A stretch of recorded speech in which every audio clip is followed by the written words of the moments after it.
Selamat datang kembali di pembahasan mendalam kita.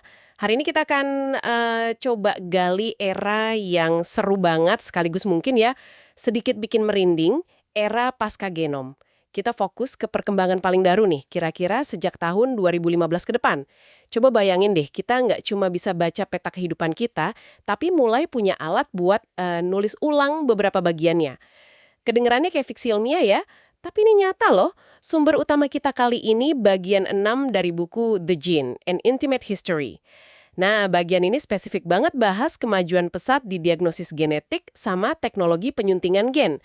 Tentu aja ada harapan besar, tapi juga pertanyaan etis yang rumit banget yang muncul barengan. Misi kita hari ini, ya bantu Anda memahami apa aja sih perkembangan kuncinya dan kenapa ini penting buat kita semua. Tepat sekali.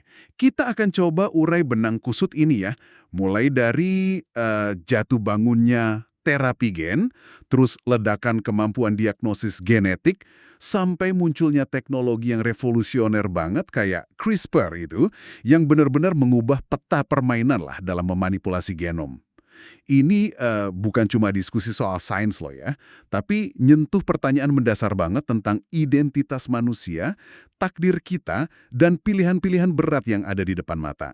Oke, mari kita mulai dari terapi gen deh. Masih inget nggak optimisme besar di awal tahun 90-an? Ada kisah Ashide Silva itu kan, gadis kecil dengan defisiensi ADA, kondisi bubble boy itu, yang terima sel T afil rekayasa genetik. Waktu itu harapannya gede banget. Orang tuanya lihat ada perbaikan, meskipun mungkin ya bukti ilmiahnya belum sekuat sekarang kali ya. Bener, itu momen yang penuh harapan banget memang. Tapi antusiasme itu kan kepukul keras ya sama tragedi Jesse Gelsinger tahun 1999. Jesse ini remaja yang ikut uji coba terapi gen buat kondisi genetik langka, defisiensi OTC, gangguan metabolisme serius gitu. Sayangnya, dia meninggal karena reaksi imun yang, wah dahsyat banget terhadap vektor virus. Waktu itu adenovirus yang dipakai buat nganterin gen korektifnya. Ini titik terendah banget lah buat bidang terapi gen. Reaksi imun sampai separah itu, emang apa yang salah sih waktu itu? Kok bisa begitu? Nah, setelah diinvestigasi mendalam, ternyata banyak banget lapisan masalahnya. Mulai dari dugaan inkompetensi pas prosedur, terus pengabaian data penting dari uji coba hewan, termasuk ada kematian monyet yang nggak dilaporkan, padahal itu harusnya jadi warning kan? Sampai efek samping ke pasien manusia sebelumnya yang juga nggak diungkap transparan, bahkan ada konflik kepentingan finansial peneliti juga. Intinya sih, vektor adenovirus yang dipakai itu ternyata jauh lebih bahaya dari perkiraan. Dan pemahaman dasar kita soal interaksi vektor sama sistem imun manusia waktu itu, ya masih terbatas banget. Waduh, dampaknya pasti luar biasa ya. Bidang yang tadinya penuh harapan, gitu jadi terpuruk. Betul sekali. Akibatnya, ya moratorium besar-besaran. Banyak uji coba terapi gen dihentikan di seluruh dunia. Kepercayaan publik, investor, anjlong semua. Bidang ini sempat dianggap terlalu bahaya dan mungkin ya gagal total. Tapi, seperti sering kita lihatlah dalam sejarah sains, kemunduran ini justru maksa peneliti buat balik lagi ke dasar, belajar dari kesalahan. Dan apakah mereka berhasil bangkit lagi? Ada kemajuan setelah itu? Ya, setelah kira-kira 1 dekade lah ya, introspeksi mendalam, riset fundamental lagi, dan yang paling penting, pengembangan teknologi vektor virus yang jauh lebih aman dan efisien. Misalnya pakai AAV, Adeno Associated Virus, yang profil keamanannya lebih oke. Nah, terapi gen mulai nunjukin hasil positif lagi. Contohnya, uji coba tahun 2014 yang berhasil obatin pasien hemofilia B, kekurangan faktor IX itu, dengan infus tunggal vektor AAV yang bawa gen faktor IX. Hasilnya cukup menjanjikan, bertahan lama pula. Ini nunjukin kalau dilakuin dengan sangat hati-hati, basis ilmunya kuat, teknologinya tepat, ya terapi gen punya potensi nyata. Oke. Jadi terapi gen ini sejarahnya dramatis ya, naik turun gitu. Tapi di sisi lain, tadi Anda bilang diagnosis genetik malah melesat maju. Benar. Sementara terapi gen terseok-seok gitu ya, kemampuan kita buat mendiagnosis atau prediksi risiko penyakit berdasarkan genetik itu malah berkembang pesat banget. Ini pilar kedua lah dari revolusi genomik yang dibayangin, kemampuan kita buat membaca informasi di gen kita. Contoh klasiknya mungkin gen BRCA1 itu ya, yang sering banget dikaitin sama risiko kanker payudara. Tepat. Penemuan gen BRCA1 oleh Mary Claire King itu tonggak penting banget. Gen ini, kalau normal, perannya krusial buat perbaiki kerusakan DNA. Tapi, mutasi tertentu di gen ini, nah itu secara signifikan naikin risiko kanker payudara dan ovarium familial. Jadi kalau tahu status mutasi BRCA1, itu bikin survivors. Orang sehat tapi bawa mutasi di posisi sulit kan? Apa harus operasi preventif yang drastis? Atau screening super ketat? Atau coba terapi hormonal? Ini nunjukin kompleksitasnya. Mutasi BRCA naikin risiko, tapi ya nggak 100% jamin kanker juga. Faktor lain kayak lingkungan, gaya hidup, gen-gen lain ikut ngaruh. Oh, jadi tahu status gen aja nggak cukup ya ternyata. Banyak faktor lain main peran. Nah, bagian yang menurut saya menarik banget nih. Teknologi sequencing genom yang makin murah dan cepat itu. Katanya bisa bantu identifikasi penyebab genetik penyakit sporadis. Penyakit yang muncul tiba-tiba tanpa ada riwayat keluarga. Gimana tuh? Betul sekali, ini kemajuan besar loh. Contohnya di studi skizofrenia. Peneliti nemuin sebagian kasus skizofrenia itu ternyata terkait sama mutasi de novo. Jadi, mutasi genetik baru yang muncul di anak, tapi nggak ada di kedua orang tuanya. Mutasi ini sering ditemuin di gen-gen yang penting buat perkembangan dan fungsi otak. Yang menarik lagi, data nunjukin risiko munculnya mutasi de novo ini cenderung naik seiring nambahnya usia ayah pas konsepsi. Wah, itu ngebuka cara pandang baru ya soal penyakit kompleks kayak skizofrenia. Apa penemuan kayak gini juga terjadi di kondisi lain? Iya, menarik banget. Penelitian lebih lanjut nemuin adanya tumpang tindih genetik. Artinya, beberapa gen yang sama yang terkait resiko skizofreni, ternyata terkait juga sama risiko autisme dan gangguan bipolar. Ini munculin hipotesis mungkin ada kerentanan biologis atau jalur molekuler barengan gitu yang mendasari beberapa gangguan neuropsikiatri ini. Meskipun ya manifestasi klinisnya beda-beda. Wah, makin rumit ya. Nggak ada satu gen buat satu penyakit gitu. Bahkan ada gen yang kayaknya perannya banyak banget. Benar. Contoh menarik lain, itu varian gen DRD4 yang disebut 7 repeat. Varian ini dikaitin sama ciri kepribadian kayak pencarian sensasi, impulsivitas, bahkan ADHD. Tapi, di sisi lain, varian yang sama juga dikaitin sama tingkat kreativitas yang lebih tinggi dan bahkan ada hipotesis hubungannya sama pola migrasi leluhur manusia dulu. Ini contoh bagus banget kalau gen itu nggak kerja kayak saklar on-off buat satu sifat. Lebih kayak ngasih kecenderungan atau warna tertentulah di kanvas kepribadian kita. Dan interaksi sama lingkungan juga penting banget kan? Saya pernah baca tuh soal gen transporter serotonin. Ah, iya. Itu studi yang penting banget. Penelitian intervensi nunjukin hasil yang agak, gimana ya? Berlawanan sama intuisi. Anak-anak yang punya varian gen transporter serotonin yang dianggap berisiko tinggi terhadap masalah perilaku atau depresi, ternyata malah jadi kelompok yang paling responsif, paling dapat manfaat gede dari intervensi lingkungan yang positif dan suportif. Ini kayak pukulan telak gitu buat gagasan determinisme genetik yang kaku. Gen sama lingkungan itu kayak berdansa bareng, saling ngaruhin secara dinamis. Gen bukan takdir mutlak. Oke. Setelah bahas diagnosis yang makin canggih, kita pindah yuk ke teknologi yang benar-benar disebut-sebut sebagai pengubah permainan di era pasca genom ini. CRISPR-Cas9, gunting molekuler yang bisa diprogram. Kedengarannya masih kayak masa depan banget. Gimana sih cara kerjanya? Konsep dasarnya sih sebenarnya dari alam ya, sistem pertahanan bakteri lawan serangan virus. Bakteri pakai sistem ini buat ingat DNA virus yang pernah nyerang, terus motong DNA virus itu kalau nyerang lagi. Nah, Emmanuel Charpentier dan Jennifer Doudna ini dua tokoh kunci yang sadar potensi luar biasa sistem ini. Mereka nemuin kalau bagian dari sistem ini, protein Cas9, si guntingnya, bisa diarahin ke target DNA mana aja, pakai molekul pemandu berupa RNA, namanya guide RNA. Dengan desain guide RNA ini, kita bisa arahin Cas9 buat motong DNA di lokasi yang spesifik banget di genom organisme apapun, termasuk manusia. Seberapa presisi dan efisiensi ini dibanding metode yang sebelumnya? Jauh lebih presisi, lebih gampang dipakai, dan lebih murah dibanding teknik rekayasa genetika sebelumnya, kayak zinc finger atau TALENS itu.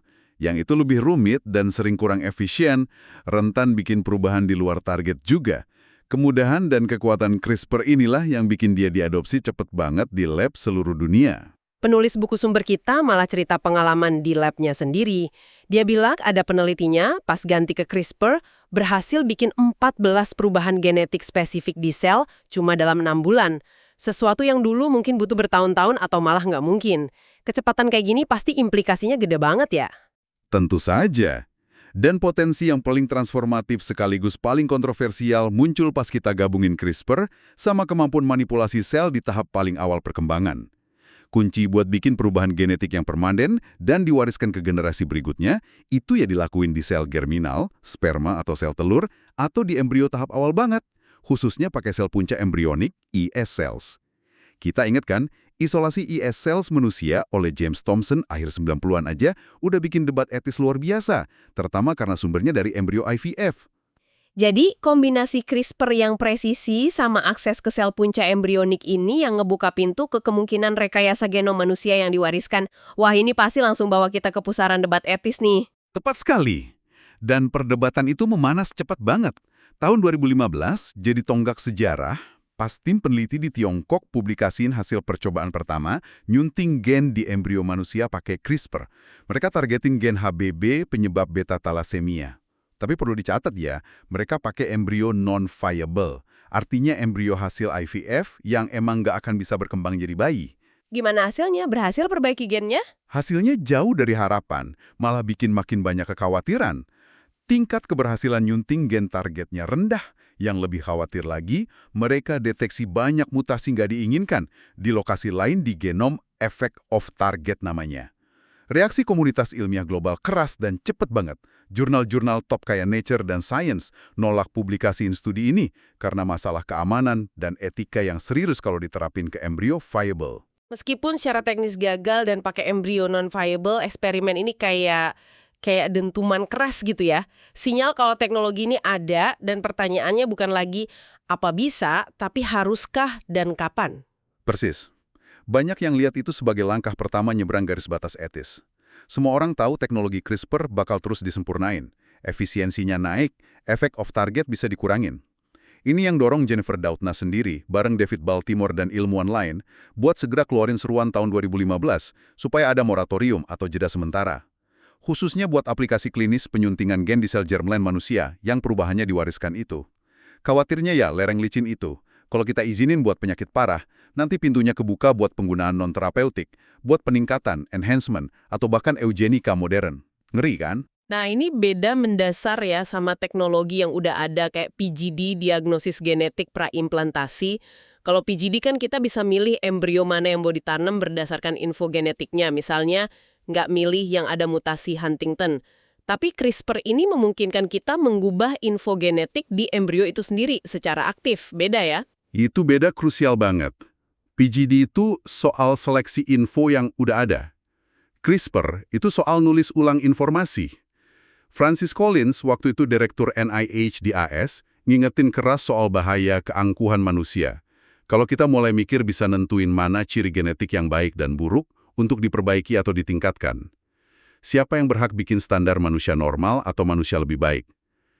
Pergeseran dari emansipasi genetik, bebasin dari penyakit, ke peningkatan genetik, bikin manusia superior, itu garis batas etis yang tipis banget dan bahaya. Jadi dengan semua kekuatan dan dilema ini apa artinya nih buat kita semua? Buat Anda yang dengerin. Kita kayaknya ada di era dengan potensi yang belum pernah kebayang sebelumnya ya. Kita memang ada di titik krusial. Dulu ada semacam segitiga batasan informal gitulah, yang jadi panduan kapan intervensi genetik dianggap etis. Biasanya cuma buat kondisi yang bikin penderitaan luar biasa, extraordinary suffering. Terus disebabin genotip yang sangat penetran, hampir pasti bikin penyakit kalau ada mutasinya, dan intervensinya sendiri harus aman dan bisa dibenarkan secara medis. Nah, sekarang, dengan CRISPR dan pemahaman kita soal gen-gen risiko, yang cuma naikin kemungkinan, bukan mastiin penyakit, plus potensi enhancement tadi, batasan-batasan di segitiga itu jadi kabur banget. Kita jelas butuh kerangka etika dan regulasi baru yang lebih matang. Lalu kemana arah penelitian genomik selanjutnya? Misteri besar apa lagi yang mau dipecahkan? Tantangan besar berikutnya itu memahami fungsi seluruh bagian genom kita, termasuk bagian luas yang nggak mengkode protein yang dulu disebut junk DNA. Tapi sekarang kita tahu banyak bagian itu punya peran regulasi penting. Tujuannya yang menghubungkan variasi genetik di seluruh genom ini sama penyakit-penyakit kompleks yang umum, kayak hipertensi, diabetes tipe 2, skizofrenia, penyakit jantung, obesitas. Dengan paham peta hubungan ini, harapannya kita bisa nemuin mekanisme molekular penyakitnya dan target terapi baru. John Sulstern, salah satu arsitek proyek genom manusia, pernah merenung ya soal dilema organisme cerdas yang belajar baca instruksi manualnya sendiri. Sekarang, rasanya dilemanya lebih dalam lagi ya, pas organisme itu belajar nulis ulang instruksi manualnya. Ada bahaya kita jadi lihat genom ini kayak takdir manifest. Sesuatu yang harus kita taklukkan dan bentuk sesuai kemauan kita. Gimana tuh? Itu bahaya yang nyata banget, dan ini ngubah cara kita mandang diri sendiri secara fundamental. Konsep soal identitas, preferensi, temperamen, bahkan gagasan filosofis soal takdir dan kehendak bebas, semuanya jadi makin terjalin sama bahasa biologi gen dan genom. Ini bukan berarti kita balik ke determinisme genetik naif ya, interaksi sama lingkungan tetap krusial. Tapi, kita jadi sadar kalau pengaruh nature atau bawaan genetik terhadap nurture atau pengasuhan dan pengalaman itu ternyata jauh lebih kompleks dan meresap dari yang kita bayangin sebelumnya. Buku sumber kita kan menyorot ini dengan personal banget ya lewat kisah keluarga penulis sendiri, soal anggota keluarga kayak Jagu dan Rajesh yang bergulat sama penyakit mental parah. Pertanyaannya jadi ngegantung, kalau mereka lahir 100 tahun lagi di era pasca genom yang udah matang, apa pengetahuan dan teknologi genetik bakal dipakai buat nyembuhin penderitaan mereka? Atau malah buat normalin mereka biar sesuai standar masyarakat? Apa pemahaman mendalam soal dasar genetik perbedaan manusia ini bakal numbuhin empati baru? Atau malah micu diskriminasi baru yang lebih canggih? Apa arti alami di masa depan? Pertanyaan-pertanyaan ini, ya belum ada jawabannya. Betul. Jadi jelas kita berdiri di persimpangan jalan yang penting banget dalam sejarah manusia. Di satu sisi ada janji luar biasa buat ngatasin penyakit genetik yang menghancurkan. Di sisi lain, ada beban tanggung jawab etis yang berat banget dan potensi buat ngubah esensi dari apa artinya jadi manusia. Iya, pergeseran dari cuma bisa baca genom jadi berpotensi nulis ulangnya itu perubahan paradigma sejati. Ini bukan lagi cuma urusan ilmuwan di lab. Ini nuntut percakapan yang luas, jujur, inklusif, dan berkelanjutan di semua lapisan masyarakat. Libatin filsuf, etikawan, pembuat kebijakan, tokoh agama, seniman, dan ya, kita semua. Tentang kemana kita mau bawa kemampuan baru yang dahsyat ini sebagai sebuah spesies. Nah, sebagai penutup nih, kami tinggalin satu pertanyaan buat Anda renungkan secara pribadi. Seandainya Anda punya kemampuan buat nulis ulang sebagian kecil kode genetik Anda, atau mungkin anak Anda, buat ngilangin resiko penyakit parah kayak Huntington atau cystic fibrosis, Anda mau nggak melakukannya? Terus, gimana kalau tawarannya itu buat ningkatin sedikit aja kemungkinan punya ingatan lebih baik atau bakat musik? Di mana Anda bakal narik garis batasnya? Dan yang paling penting, menurut Anda nih, siapa yang seharusnya punya wewenang buat bikin aturan main dalam permainan baru yang beresiko tinggi sekaligus berpotensi ngubah takdir? Sampai jumpa di pembahasan mendalam berikutnya.